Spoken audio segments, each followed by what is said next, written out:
ladies and gentlemen, the story you are about to hear is true. The names have been changed to protect the innocent. Dragnet.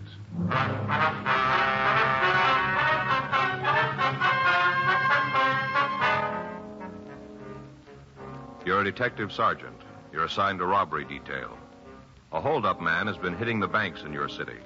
After 2 months of following down leads, you get a possible identification. Your job? Check it out. It was Thursday, July 25th. It was warm in Los Angeles. We were working the day watch out of robbery detail. My partner's Frank Smith. The boss is Chief of Detectives Thad Brown. My name's Friday. We were on our way out from the office, and it was 10:42 a.m. when we got to 896 Duane Street. Front door. I'll get it again. Guess there's nobody home, huh? Yeah. You see in that window? No, can't see anybody moving around in there. Now, let's try the back. Right. Run this way. Uh-huh. Hey, sure pretty, isn't it, Joe? What's that? Rose tree there, Bella Portugal. Sure pretty. What? Faye's got one started out by the back fence. Isn't that big, but we got roses on it already. What'd you call it? One of those Bella Portugal rose trees. Oh, I'll pick a couple for you. Bring them in the office. well, thanks, Frank. I don't know what I'd do with them, do you? Well, you can give them to Ann. She'd like them. Yeah. I get it. See anybody? No, looks like there's someone on the lawn chair over there, doesn't it? Huh. Miss Clark? Yes, who is it? Yeah, come on. You Miss Viola Clark? That's right. Police officers, Miss Clark. This is Frank Smith. My name's Friday. Well, how do you do? How you doing, ma'am? What can I do for you? We'd like to ask you a few questions. About Louis? Yes, ma'am. Well, would you mind talking inside? I'd rather the neighbors didn't know all my business. All right, fine. We can talk in there without anybody hearing. Yes, ma'am. Sure, a beautiful morning. Hot. Mm-hmm. We're planning a little trip down to the desert this weekend. Get some rest and a little sun. Yes, ma'am. Trying to get a tan before then. Mm-hmm. Well, come on in. Thank you. Just go on through the kitchen. We can talk in the dining room. All right, thank you. I just feel funny going to a place where there's a swimming pool and sitting there without a tan, don't you? Yes, ma'am. Well, I do anyway. It makes me feel self-conscious like. I see, ma'am. Well, just go on in and sit down. I'll get us something cold to drink. No, that's all right, Miss Clark. Thank you. Oh, how about you, Mr. Smith? No, ma'am. Well, I'm going to have something. Bill, that's my husband, brought me a case of that new kind of drink, you know, without any calories. Yes, ma'am. All kinds of flavors, supposed to be for people who are supposed to reduce. Of course, I don't really need it, just that Bill bought it and all. Mm-hmm. Sit down. Thank you. Now, what was it about Louis? He's your brother, is that right? Well, yes, actually, he's my half-brother. You see, his father died and our mother remarried. I see. He's my half-brother. When'd you see him last? Oh, let's see. I guess it was before the trouble. That'd make it about 10 years ago. Mm-hmm. You heard anything from him since? Oh, a couple of times. Different people have told me they saw Louis. Always sent his best. But you haven't talked to him, huh? Well, no, not in 10 years. Would you excuse me a minute? I forgot the bottle opener. Yes, ma'am. When Louis got into trouble, we sort of stopped seeing each other. I tried to write to him when he was in prison, little talky-talk letter, but they just seemed to separate us more. What was that again, ma'am? I didn't hear you. I said that I tried to write to him when he was in prison. Sort of a talky-talk letter, but, well, they just seemed to separate us more. I see. Did you see him when he was in prison? Oh, no, it was during the war, and I was pretty busy with other things. Uh-huh. Bill, my husband, was overseas, and I was writing to him, sending him little things. Just never seemed to get around to seeing Louis. I thought about it, but just never quite seemed to get to it. It's a new flavor. Pineapple papaya. Kind of tangy. You sure you don't want any? No, thank you. Oh, that's good. I've got some little crackers, low calorie. Would you like some of them? No, ma'am, thank you. Well, when Louis got out of jail, I heard he went back east, Salt Lake, I think. Got a job with a paint store back there. Mm-hmm. Did pretty good. Something happened, though. He quit or got fired or something. Anyway, he came out here again. Do you have any idea where your brother might be staying? No, last I heard it was in some furnished room down on Pico. Would you have the address? I'm afraid not. Do you have any idea where we might be able to get it? Not the least. Uh-huh. What's he done this time? Well, it'd be better if we talked to him about it, ma'am. Well, it seems to me I'm his sister. You should be able to tell me. I'm certainly going to cooperate with you. I think it'd be better if we talked to him, though. That's the way you're going to handle it. There's not much I can do. Did your brother have any hobbies? Anything that he might try to work at? No, not that I can remember. Well, when he was a kid, I think he used to collect stamps, but then I guess every boy does that. Mostly, though, he used to read a lot. Always had his nose in a book. Mm-hmm. Had a big collection of those books you could buy in the 5 and dime. You know, the little thick ones. Yeah, I think I know what you mean.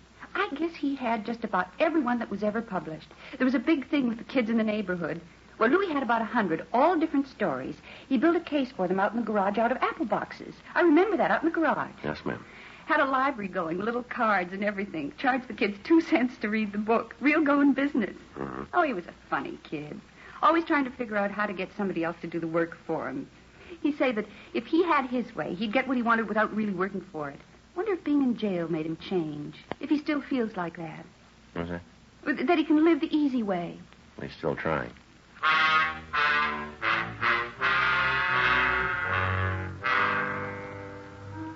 "11:31 a.m. We left the house and continued checking out the friends and relatives of the suspect, Louis Rote. According to his book, he'd been arrested for the first time 10 years previously on charges of 459 burglary, 5 counts. He'd been sentenced to San Quentin. He'd been released 4 years previously. On June 11th, he walked into a bank at the corner of Reservoir and Montana Streets and robbed the place of $1,180. He'd hit again on June 19th, July 12th, and July 23rd. In each instance, the victims were shown mug books, but they were unable to make a positive identification. On July 24th, we talked to a cab driver who had driven the suspect away from the latest holdup. He was able to give us an identification of the suspect, but when we checked the area where Rote had left the cab, we were unable to come up with additional information. The other victims were shown Rote's picture, and all of them made a positive identification. Locals and APBs were gotten out on him, and all places he was known to frequent were checked. Still, we couldn't take him into custody.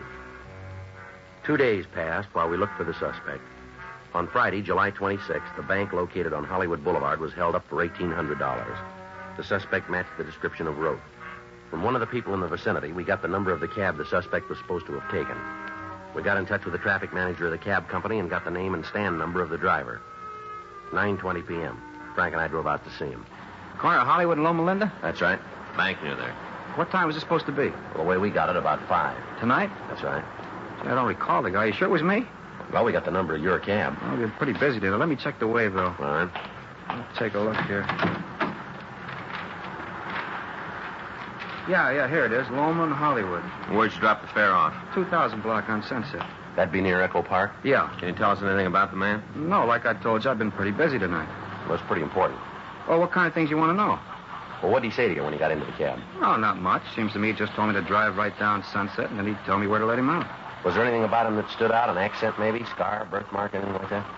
No, it doesn't seem to me that there was. I could only get a glimpse of him in the rearview mirror. He was kind of sitting off to one side. Kind of hard to see. You don't remember anything about him then, huh? No, nothing to help. Did you say where he was going? Well, not that I remember. Just told me to drive right down Sunset until he told me to stop. When he got out of the cab, did you see where he went? I didn't notice. He said something about getting a drink and asked me if I could name a good bar for him. Did you? I couldn't. I don't know the neighborhood very well. I told him they were all probably pretty good.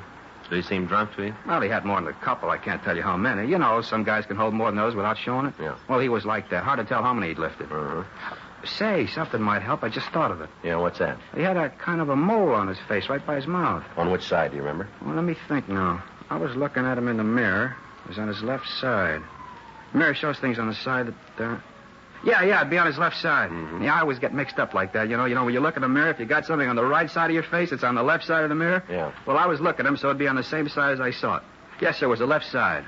Where was the mole? Right here, right by the upper lip. Not real big so as you'd notice it right off. Yeah, I forgot about it until just now. And when he paid the cab bill, what did he use? You mean the size bill he gave me? Yeah. A 20. I think I got it right here. Real new. Yeah, here it is. He had a whole fistful of bills just like this, all brand new. Mm-hmm. I asked him if he was going on a trip. You know, people draw a lot of money out when they're going to take a trip. I figured maybe that's what he was going to do. What did he say? Well, he said he wasn't. He said he just made a withdrawal from the bank, but he said he wasn't going away. Well, he's wrong there. Huh? As soon as we find him, he is.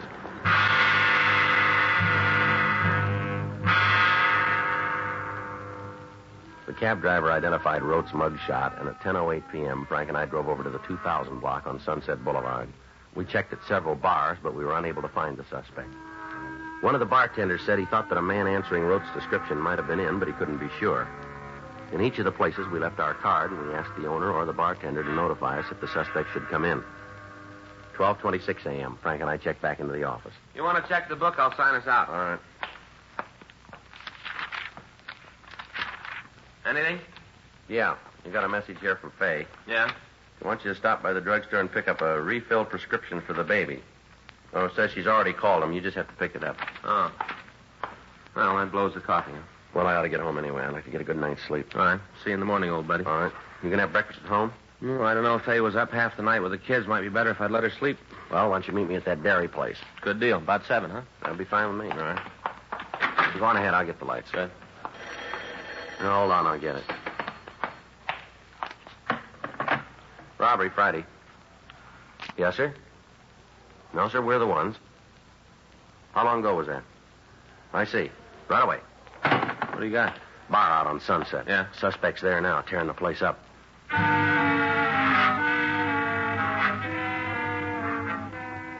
We left the city hall and we drove over to the bar on Sunset Boulevard. By the time we'd gotten there, a police unit had arrived and the disturbance was under control. The suspect had left the scene and a broadcast was put out to all cars in the area carrying his description and the description of the clothing he was wearing. When we walked into the bartender was sitting at one of the tables in the back of the place holding a stake to his left eye. The place itself was a mess. Bar stools were scattered over the floor, tables were upended. The back bar was smashed and the mirror that ran along the length of the bar itself was broken. Frank and I checked with the officers from the unit, and then we went back to talk to the bartender. Why didn't you guys tell me about him? Sir? Why didn't you tell me who he was? I didn't know. Look at this place. Look what he did. What started the fight? I don't know. Did you recognize him when he came in? No, right off. He sat down, ordered a drink. Next thing I know, the place is coming down around me. And when did you know he was the man we were looking for? After he belted the fella next to him, that's when I knew. Called you right away. You should have told me he was rough. You should have told me. Well, we told you not to try to take him yourself. But you didn't make a point of it. I just thought it was something you told everybody. Can you tell us what he said when he came in? We were having a nice night. Pretty good business. Sitting there watching the fights on the television. Nice and quiet. Pouring good. Looked like a good night for the till. Yeah. Door swings open, and in comes this guy. I didn't pay any attention to him. Walked over and sat at the bar. Right there in the middle. Sat at the bar. Mm-hmm. Ordered a highball. He had a couple. I should have known right then. I'd been in this business any time at all. You should be able to spot the ones that are likely to cause trouble. What did he ask for in the drink? Bourbon and ginger. I mixed it, collected for it, and then went back to watching the fight. I had a little bet on it. Always take the white corner with one of the regulars. You know, a couple of bucks. Mm-hmm. I'm standing there watching the fight. All of a sudden, there's one going on in the room. This new guy and the fella next to him. Going at it hot and heavy. All right, go on. This do any good, you know? What's that? Holding a stake on a black eye. Supposed to take swelling down. I wouldn't know, sir. Sure hope so. The guy laid a bottle on my cheek. Feels like he broke something. You want us to call a doctor for you? No, I'll check one later. Other cops asked me the same thing. I'm all right. Yes, sir. Would you like to go ahead with your story, please? Not much more to tell. The place just seemed to explode. I jumped over the bar. I got a billy club in the back. Grabbed that and jumped over the bar and tried to get the two guys apart. They were throwing everything they could lay their hands on at each other. Well, look at the place. You bet if I just put a lock on the door and open up someplace else, it'd be easier. Just to be sure, would you take a look at these? Just the man who caused the fight. Wait a minute. I can't see too good. Yeah, that's him. You're pretty sure, eh? Yeah, Louis Rote. That's the fella. This afternoon when we talked to you, you said you didn't know him. It didn't make much of an impression then. When I saw him in person, I remembered. Well, he was in here earlier then. Yeah, same guy. Did you hear him say anything at all that might help us find him? No, but you ought to talk to the guy you had the fight with. Yeah? He went to school with Rote.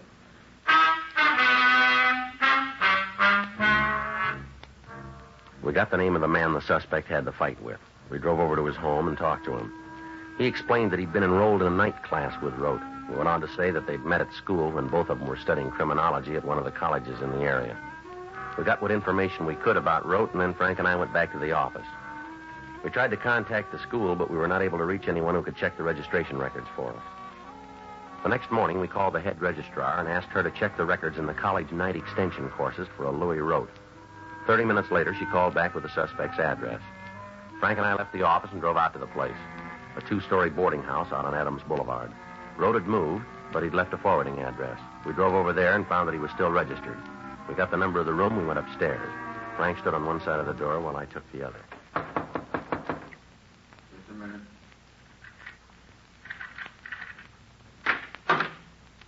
Yeah? You Louis Rote? Yeah, what do you want? Police officers, you're under arrest. For what? Suspicion of robbery? How'd you get to me? We did. Can I get a coat? No, you tell us where it is. We'll get it for you. Closet over there. I'll get it.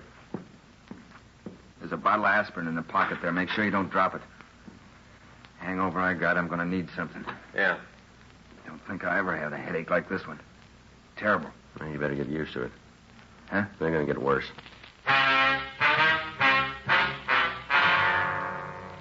A show-up was arranged, and all of the victims of the holdups were present. They all gave positive identifications of Louis Rote as the man who'd held them up. A complaint was issued by the district attorney's office, and on the following Friday, August 2nd, a preliminary hearing was held in Division 34 of Municipal Court. Rote was bound over for the charges filed against him. September 2nd at 10 a.m., the suspect pled guilty to robbery in the first degree, 2 counts. Rote asked for immediate sentence, and the judge complied with the request. He was sent to San Quentin, where he went through the clinic. On recommendation of the authorities at the prison, the board ordered him sent to the penitentiary at Chino, California. 7 months had passed since his arrest, and from what we heard, Rote was a model prisoner. During that time, we cleaned up a string of loan company holdups, and Frank's children had gone through the chicken pox and several types of virus. On Sunday, February 23rd, Frank and I were in the office trying to catch up on the detail work. You got the L.A. number on Lawrence Pachetti? Yeah, wait a minute. Here you are. 168947. 68947. You sure a mean one. Yeah. Terrible what he did to that kid, isn't it? Oh, man. Robbery Friday. Yeah, Savage. Mm-hmm. When did it happen? No.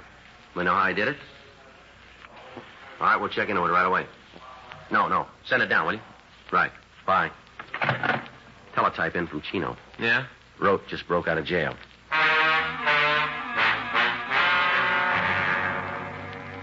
An immediate watch was put out on all the places Rote was known to frequent. All officers in the field were supplied with descriptions and pictures of the suspect. From the story as we got it from the prison officials, we were able to piece together the method of Rote's escape.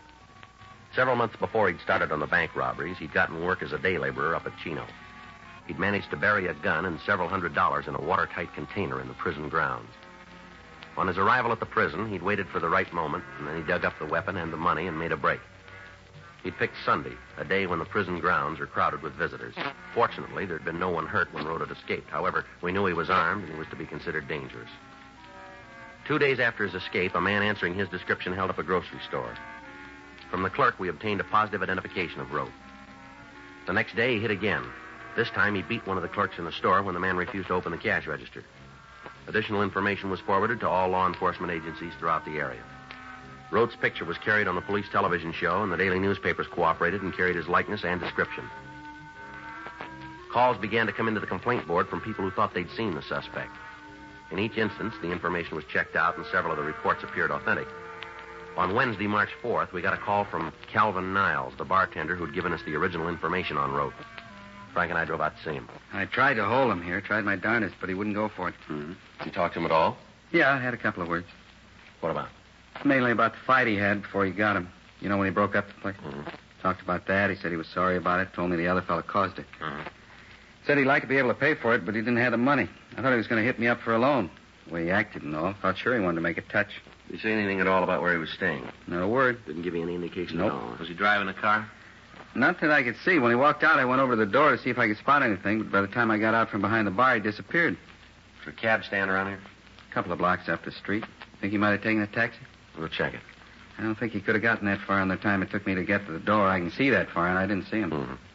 I don't think he took a taxi. Did he come in alone?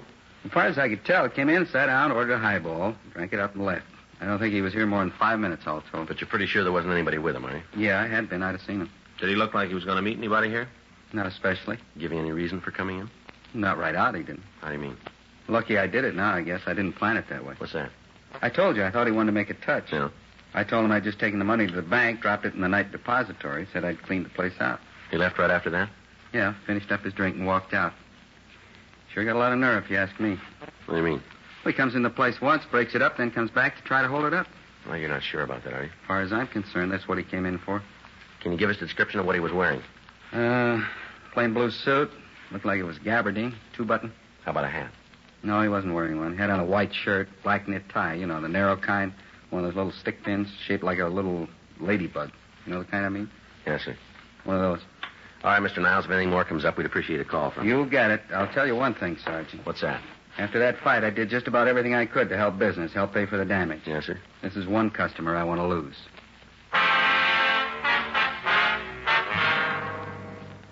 For the next 2 days, the search for the suspect went on. Roaming houses where he might have been staying were checked. Friends and relatives were interrogated. Al Gayton down in San Diego was notified, and he alerted the authorities at the border in the event Rote tried to escape into Mexico. In the meantime, a rolling stakeout was set up in the area where the thief had been hitting. 2 more days passed without activity. On Monday, March 9th, Frank and I were in Unit 1K80, cruising on West Pico. Sure is a quiet night. Yeah. Be glad when it's over. I'll get home and hit the sack. How you coming with the books? Huh? What, you mean for the sergeant exam? Yeah. Oh, pretty good. All units, attention, all units. A 211 has just occurred at the grocery store at the corner of Pico Boulevard and Ottawa Street. Unit 1R13, handle the call, code 3. Better hit it. Yeah.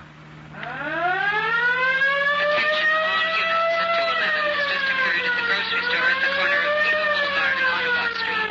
Unit 1R13, handle the call, code 3.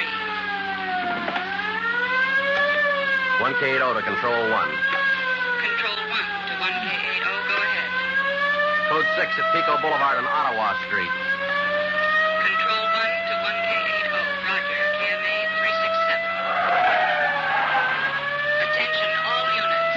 Attention, all units. Be on the lookout for the following described suspect wanted in connection with 211 at grocery store at Pico Boulevard and Ottawa Street. Suspect described as WMA, 40 or 50 years, 5 feet 8 and 1/2, 150 to 155, medium build, gray hair. Suspect was wearing a dark blue suit, no hat, white shirt, black tie, and black shoes. Suspect has a mole on the left side of his face, just above the mouth. He is carrying a large blue steel revolver, Western type. Suspect believed to be driving a 1952 Chrysler sedan, dark in color, license number unknown. Vehicle has a damaged left rear fender. Use caution. Suspect is considered dangerous. KMA 367. Sounds like road, doesn't it? Yeah. Hang on. Here's Pico. The car that just passed us. Yeah? Dark Chrysler sedan, dented left fender. You better check it. Right. Hold it. It's taken off. You better lean on it. Doesn't look like he's gonna stop. Watch it, Frank. The streetcar. It's a close one. As long as they don't come any closer, huh? You see him? Yeah, up ahead. You gonna try a shot at him? No, we can't. There's too many people around. We're pulling up. All right, hold it steady. Pull over. Police officer. He doesn't act like he hears you. It's road, all right. Yeah. Try to cut him off. All right, come on, road. Pull over. Nothing. All right, cut him off. Right. Hang on.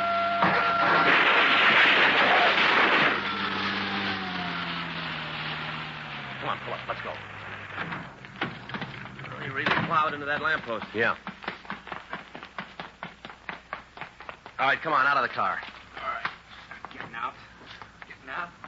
See, I got my hands up in the air. Doing like you All right, say. come on, move it. There. Come on, put your hands in the car here. Yeah. Lean on it. I'll check it. Yeah. Here's the gun, Joe. All right. Come on, Rob. Get your hands behind you. Yeah. All right, let's go. About my car. We'll take care of it. You're not going to just leave it there, are you? I wouldn't worry about it. Huh? You're not going to be driving it for a while.